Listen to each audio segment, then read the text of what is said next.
Jimmy Butler nakadepende daw sa 2-time MVP.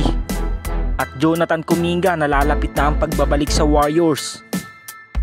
So para nga sa una nga natin balita, ngayong may 7 straight win na ang Golden State Warriors sa loob ng 8 games.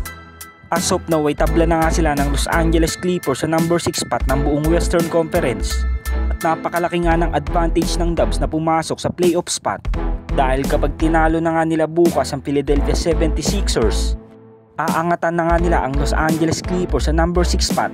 Kailangan na nga lang nilang ituloy-tuloy ang kanilang mga panalo upang hindi na nga sila magkaroon pa ng pagbabago sa standings. Ganun pa man kung makapasok nga ang Golden State Warriors sa playoffs. Nabanggit nga ni Rudy Gay sa podcast ni Carmelo Anthony, honestly nga daw ay malabo nga daw na mabuhat ni Jimmy Butler ang Golden State Warriors. Dahil sa kanyang suggestion ay nakadepende pa nga din daw ito sa 2-time MVP.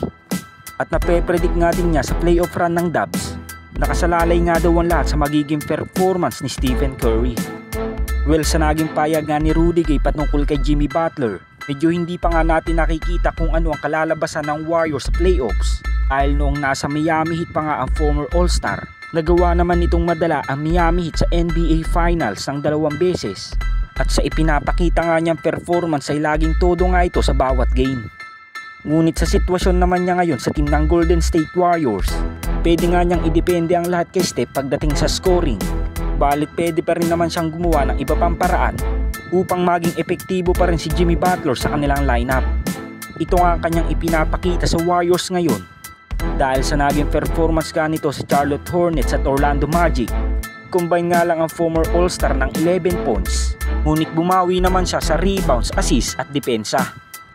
Well, kahit nakakabawi nga si JB sa ibang paraan, di pa nga rin ito pwedeng maglaylo pagdating sa scoring dahil napakalaking bagay nga ng kanyang 22 points per game sa 2-time MVP na si Stephen Curry.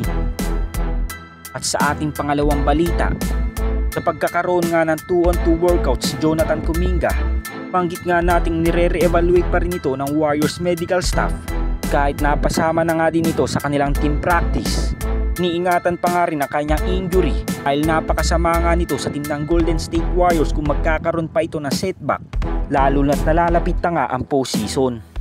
Ganun pa man sa panibagong update kay Jonathan Kuminga, ngayon nga ay hindi pa rin ito makakapaglaro bukas laban sa Philadelphia 76ers. Ngunit possible na nga din itong payagan na makapaglaro laban sa Charlotte Hornets. Kung matuloy man ang kanyang pagbabalik sa lineup ng Dubs, saan na nga ng mga fans na hindi ito makakapaglaro ng matagal sa loob ng court dahil siguradong ang bibigyan niya ni Steve Kerr ng minutes restriction upang hindi nga mabigla ang kanyang injury.